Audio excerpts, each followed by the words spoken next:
جن سے عشق ہو اور وہ میسر نہ ہو تو ایسا لگتا ہے جیسے ہماری باقی قسمت میں انتظار لکھ دیا گیا ہو۔ کچھ لوگ بہت خاموش اور بہادر ہوتے ہیں، پتہ ہی نہیں چلنے دیتے کہ کس کرب اور اذیت سے گزر رہے ہیں۔ کسی کے بارے میں غلط گمان نہ کریں کیونکہ آپ اس کی زندگی کی الجھنوں سے واقف نہیں ہیں۔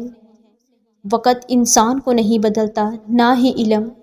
ایک واحد چیز جو کسی کے ذہن کو بدل سکتی ہے وہ محبت ہے۔ جو آپ کی برائی کرتے ہیں انہیں کرنے دیں کیونکہ برائی وہی کرتے ہیں جو برابری نہیں کر سکتے۔ محبت بہت خوبصورت چیز ہے اگر ساتھ چلنے والا انسان نیک ہو۔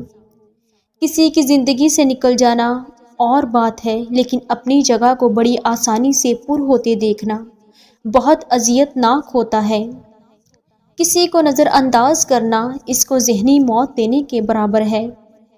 جس عورت کے چہرے پر داغ دھبے بہت زیادہ ہوں تو سمجھ جاؤ اس عورت کے ساتھ چہرے کا مسئلہ ہے۔ اس کو چاہیے کہ روزانہ صبح پودینے کا پانی پیے، خالی پیٹ۔ جب ہم چپ رہ کے سب برداشت کر لیتے ہیں تب دنیا کو بہت اچھے لگتے ہیں، مگر ایک آدھ بار بھی حقیقت بیان کر دی جائے تو سب برے لگنے لگتے ہیں۔ جو لوگ اپنے ہونے کا سب سے زیادہ حق جتاتے ہیں وہی لوگ سب سے پہلے دھوکہ دے جاتے ہیں۔ گناہ ہم سے نور چھین لیتا ہے اور نور بہت قیمتی ہوتا ہے کیونکہ اندھیروں میں تو انسان کو اپنا آپ بھی دکھائی نہیں دیتا۔ زمانہ بھی عجیب ہے، ناکام لوگوں کا مذاق اڑاتا ہے اور کامیاب لوگوں سے جلتا ہے۔ اور کچھ عورتیں اتنی خوش نصیب ہوتی ہیں کہ ان کے پسندیدہ مرد ان کو پانے کے لیے دنیا سے لڑتے ہیں اور اللہ کے آگے روتے ہیں۔ جس تعلق کو قائم رکھنے کے لیے ہمیشہ آپ کو ہی پہل کرنی پڑے، اسے خدا حافظ کہہ دینا بہتر ہوتا ہے۔ آپ بہت قیمتی ہیں، خود کو بے قدری لوگوں کے پیروں میں بھی کبھی نہ گرائیں۔ وہ روح کبھی نہیں مرجھاتی جس کی پیاس قرآن پاک کی تلاوت سے بجھتی ہو۔ اس کائنات میں دل بہت ہی خطرناک چیز ہے، خطرناک اس لیے کہ یہ اکیلا رہتا ہے، اکیلا سوچتا ہے اور اکیلا ہی عمل کرتا ہے۔ جہاں آپ کی عزت نہ ہو وہاں مت جاؤ، پھر چاہے وہاں کھانا آپ کو سونے کی پلیٹ اور چاندی کے چمچ میں ہی کیوں نہ دیا جائے۔ اپنی بیویوں کو محبت دو، ان کی عزت کرو، اس لیے نہیں کہ تم اس کے ملازم ہو بلکہ اس لیے کہ ایک ماں نے تمہاری اچھی پرورش کی ہے اور اس نے تمہیں ایک اچھا انسان بنایا ہے۔